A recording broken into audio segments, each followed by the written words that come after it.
Good afternoon, folks. Welcome to the monthly luncheon of the Friends of Camp Constitution in Greater Boston.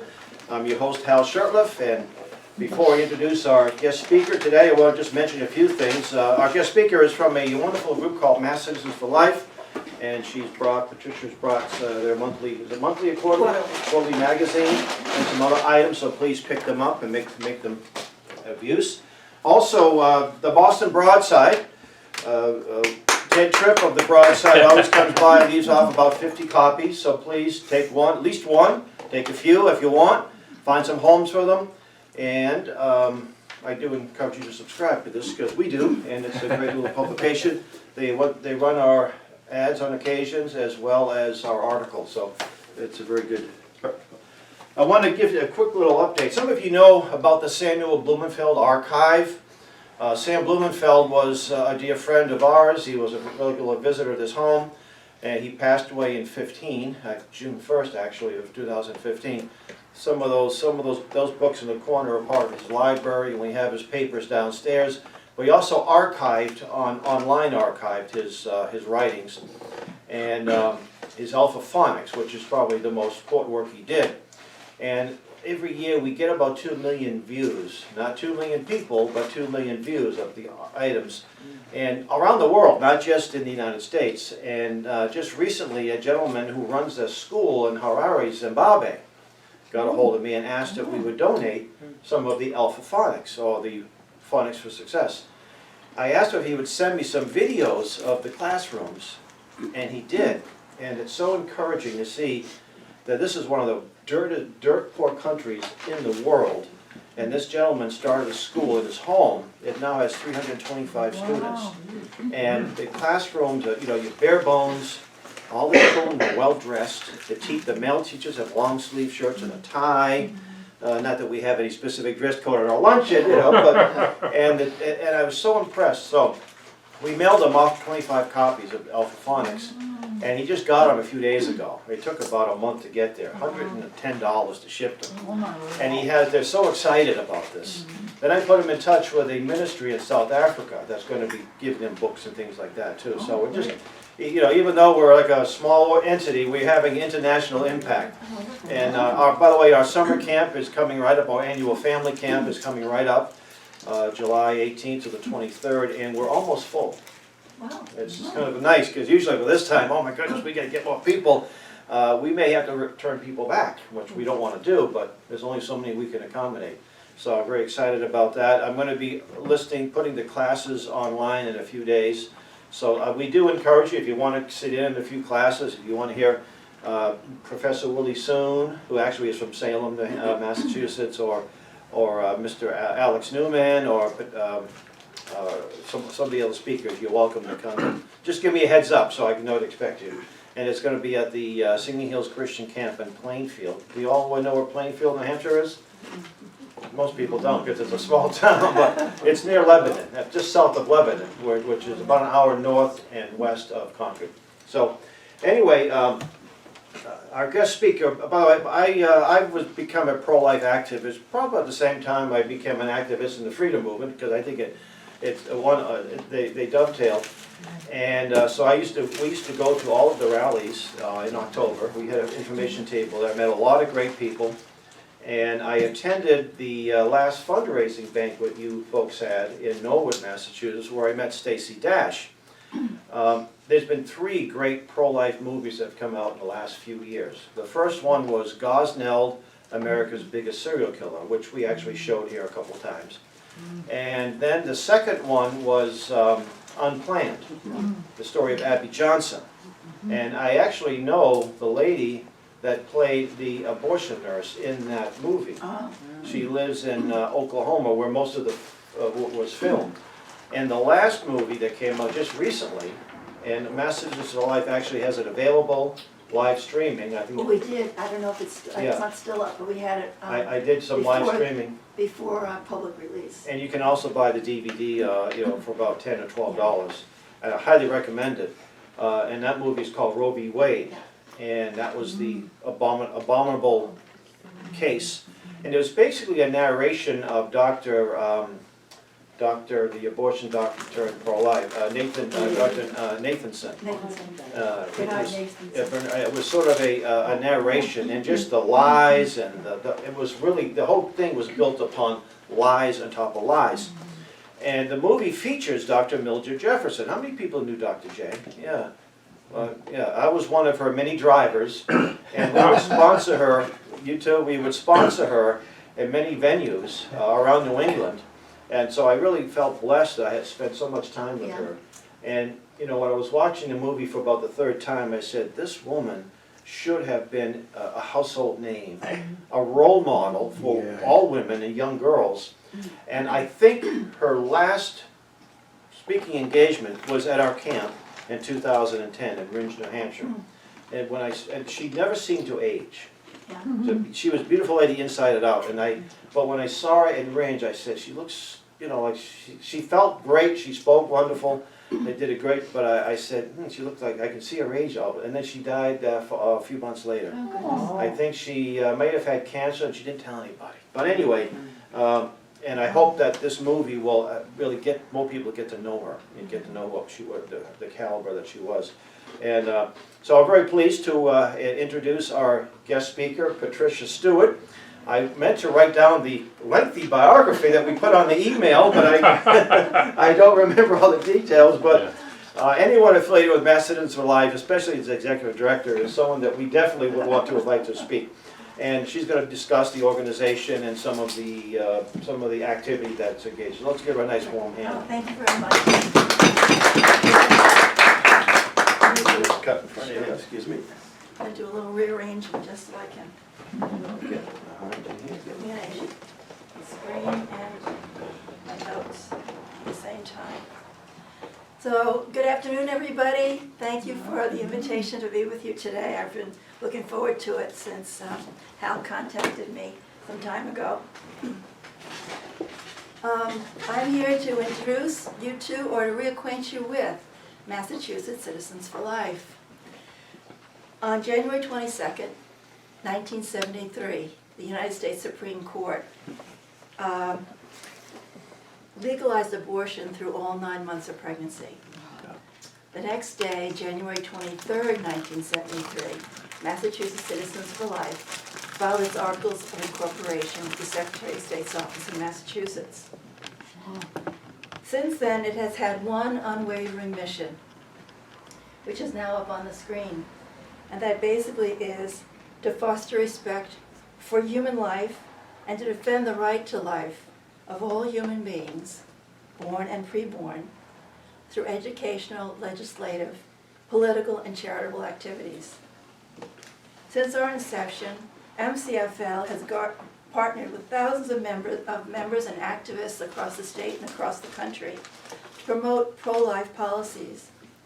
We are the only pro-life organization in Massachusetts that files pro-life legislation every legislative session. For nearly 50 years, we have pushed back on anti-life legislation such as assisted suicide and the unconstitutional buffer zone law that restricted street counselors' access to abortion clinics. No introduction to Mass Citizens would be complete without a mention of the remarkable woman we know as Mildred Jefferson. I know she is known to many of you already, but what you may not know is that it was she who turned President Ronald Reagan into a pro-lifer, as his letter attests.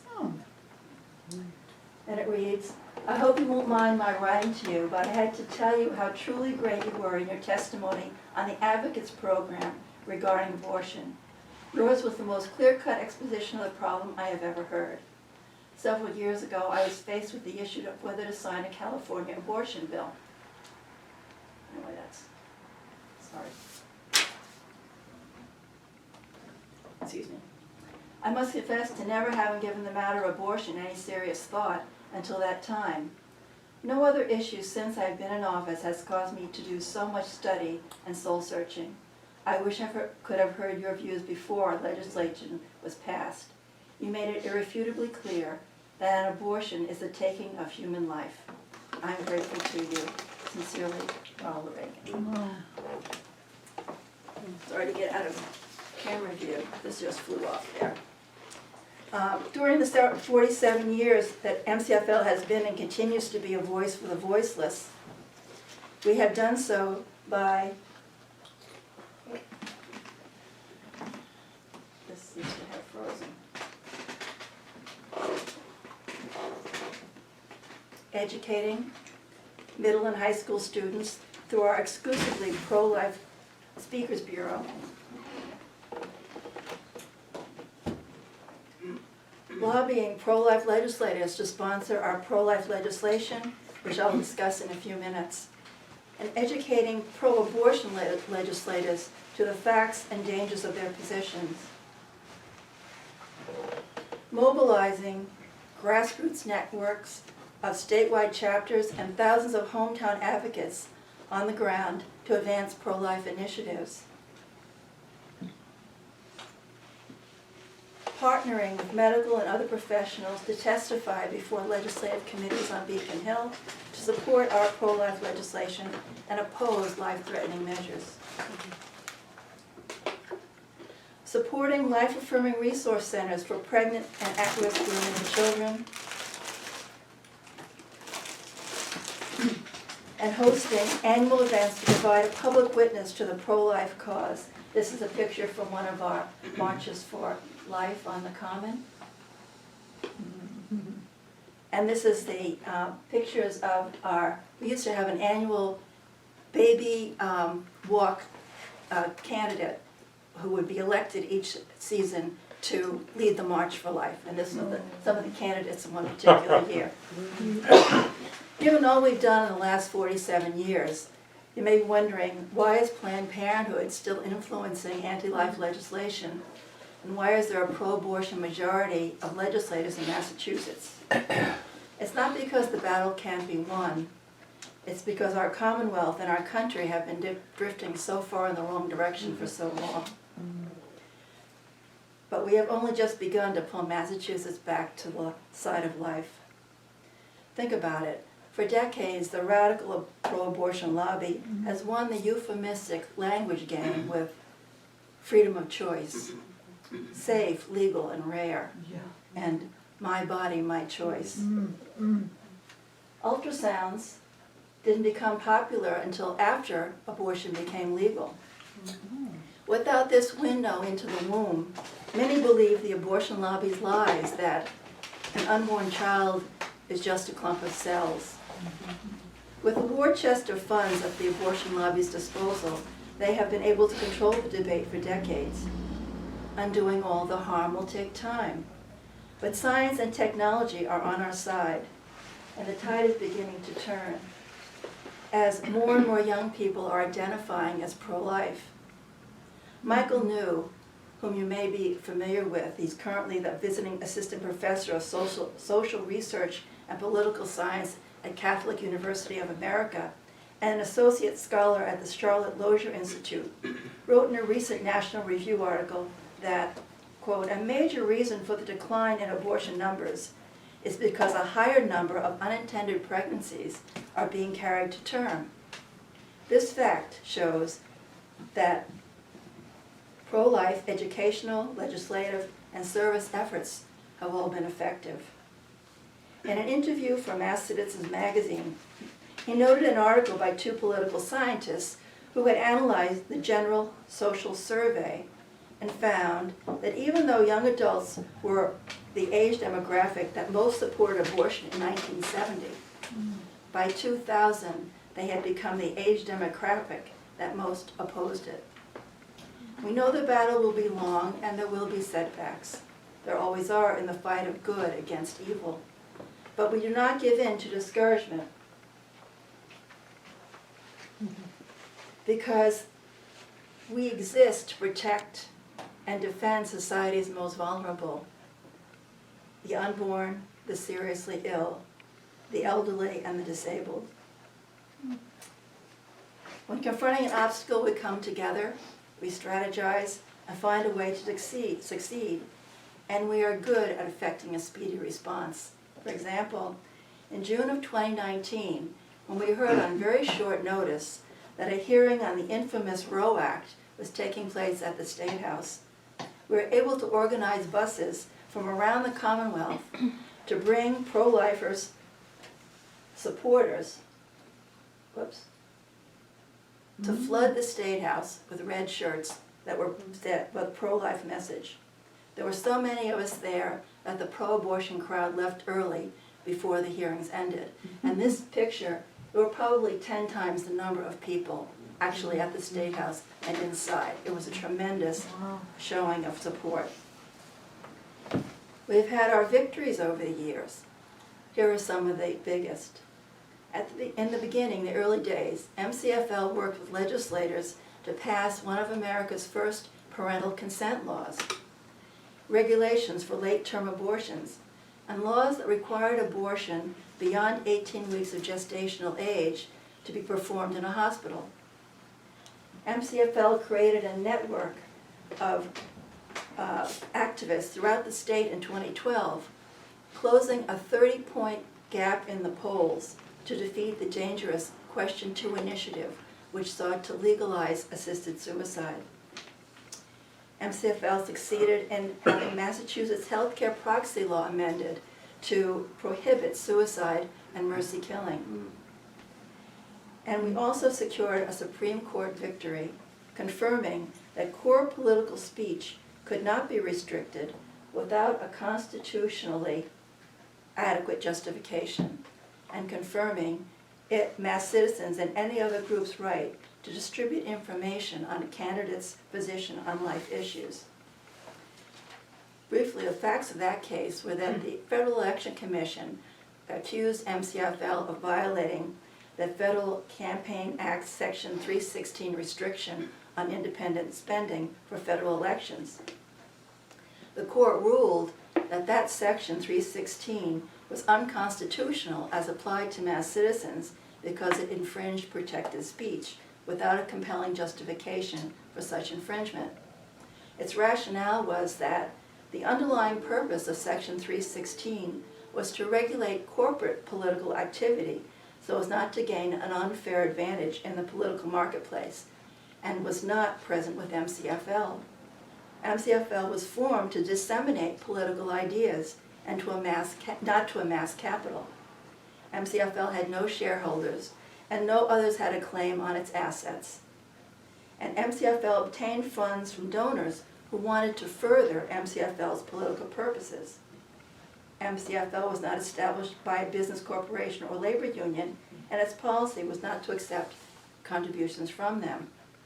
This landmark case was taught in law schools for many years and was the most important election law case until United States versus FEC in 2010.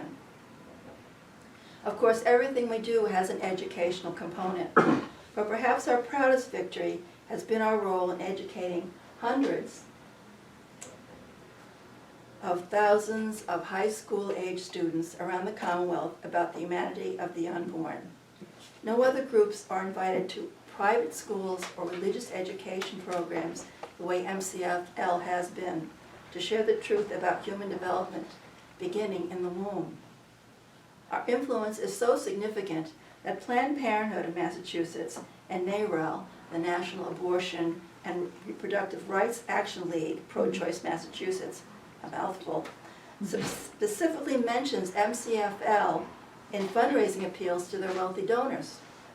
Ms. Magazine, an unapologetically pro-abortion periodical, wrote a fabricated article about one of our events. We proved every one of their allegations false. They printed it anyway, trying to smear our supporters. This is the pro-abortion lobby at work.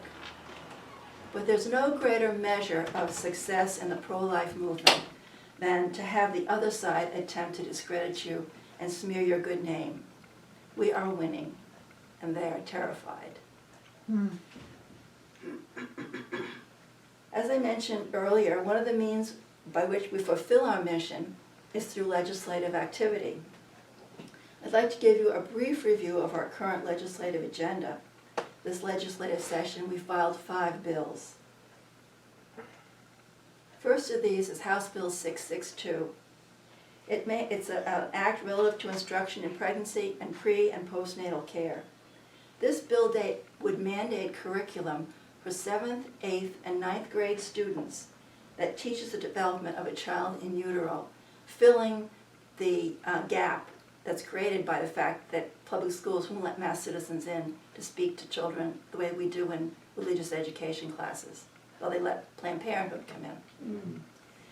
This would allow public school students to learn complete information about human development, beginning with development in the womb. This fact-based instruction would help deter teen pregnancy. In 2017, the most recent year for which statistics are available, there were 904 teen pregnancies in Massachusetts in the age group of 17-year-old to less than 15-year-old. Oh my goodness, wow. This bill can prevent complications during pregnancy with this information. It can promote fetal health and ensure that drugs that teens take, such as acne treatment, are safe. It would also better prepare pregnant teens for the responsibilities of parenting and increase the likelihood of successful outcomes for mother, father, and infant. The next bill is an act relative to unborn victims of violence. This would identify an unborn baby at any stage of prenatal development as a victim in cases of violent crime. Currently, 29 states have similar laws. Massachusetts does not. By case law, however, Massachusetts recognizes only viable unborn children as victims of motor vehicle homicide and involuntary manslaughter. House Bill 1535 expands the categories of crimes that are punishable for causing injury to or death of a baby in utero at any stage of prenatal development, further humanizing the developing child. House Bill 2499, an act relative to unborn victims of Down syndrome. This bill will prohibit an unborn child from being aborted based merely on a diagnosis, a prenatal diagnosis of Down syndrome. Down syndrome is the most common birth defect in Massachusetts. Shockingly, 49% of unborn children with a prenatal diagnosis of Down syndrome are aborted every year in Massachusetts. This is also based on most recent statistics available. This blatant discrimination against Down syndrome babies will eliminate all Down syndrome children eventually, until there are none, and is now the case in Iceland. No children are born with Down syndrome in that country. What's tragic about this is that Down syndrome is one of the milder birth defects and one of the most manageable. People can go on to live into their 60s and 70s. They can go to school, regular classes. High school kids can get degrees, go on to postgraduate work, and some even become celebrities. So we have to stop this madness, and this would be the first step. The remaining two bills, these first three bills are to increase the humanizing the concept of an unborn child. These next two bills, the first is an act relative to, an act to establish criteria to assess the maturity of a minor seeking an abortion. This bill mandates criteria for judges to follow in assessing the maturity of a minor age 16 or under who is seeking, actually under the age of 16, who is seeking an abortion without parental consent. As you may know, a minor under the age of 16 must have the consent of at least one parent for an abortion, or must present a petition to a judge of the Superior Court for the judge to issue consent. This is called the judicial bypass procedure. The criteria we suggest are based on a test for measuring adolescent maturation. Currently, judges are left to their own devices. There's nothing in the law to guide them in how do you assess whether a young girl has the maturity to consent to this surgical procedure of abortion. Without specific standards, it's not surprising that some 90% of these applications for abortion are granted. And you know, what's going through these judges' minds when they're thinking about what this child before them, who is looking for to abort a baby, is capable of making that choice on her own. The judge can then make the decision based on what he or she considers to be in the child's best interest. But 90% of these, or approximately 90% of these applications go right through. The next bill, and the last bill, is House 3005, an act relative to taxation. This Taxpayer Conscious Protection Act will allow taxpayers to redirect the funds that would be allocated to pay for abortion to instead pay for the Baby Safe Haven program. Baby Safe Haven is an initiative which allows distressed parents to surrender a newborn of 7 days old or less to a hospital, to a manned fire station or other approved recipient without incurring any legal consequences. This bill will not reduce tax obligations. It will not reduce the amount of taxes that are collected. It will merely end the unfair and discriminatory treatment of taxpayers who violate their religious beliefs and moral convictions by paying for abortions they deem reprehensible. I prepared a fact sheet for each of these bills.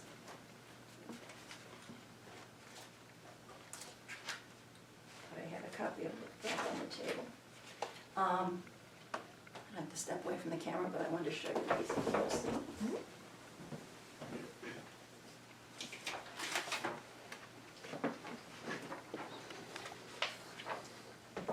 Is the fact sheet for each bill, and attached to it is a copy of the committee to which that bill has been assigned with the names of the members of the committee.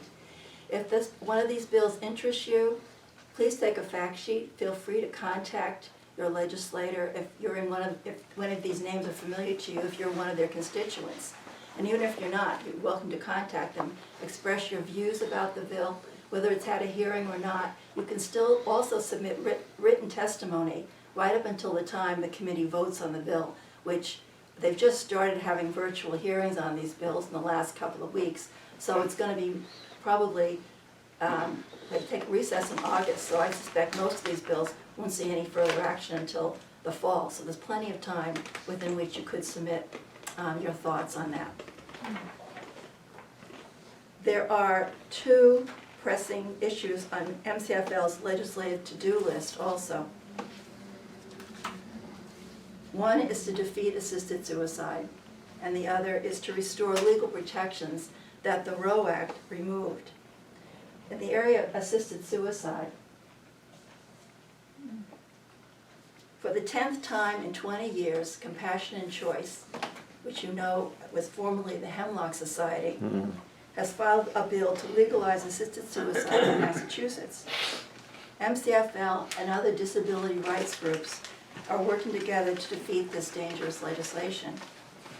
This bill is about hastening the death of the seriously ill, the disabled, and the elderly, and directly violates a physician's oath to do no harm by encouraging doctors to prescribe a lethal drug to end a patient's life. Make no mistake, it's not about compassion. Its primary objective is saving healthcare costs, rather than saving a life that many in the medical, political, and insurance communities deem of little value and not worth the cost of saving. The simple fact is that paying for lethal pills is cheaper than paying for medical treatment. The pro-suicide lobby considers Massachusetts the holy grail in this battle. It knows that if Massachusetts falls, known around the world for its hospitals and medical care, the rest of the country will fall in line. They will pump millions into passing this legislation. The menace cannot be overstated. But we are firm in our commitment to defeat this bill and succeed again, and we certainly will never stop trying. The second big item is restoring legal protections that the Roe Act took away. The Roe Act, you may recall, was passed last January as a budget amendment. It removed the requirement for 16 and 17-year-olds to obtain parental consent for abortion.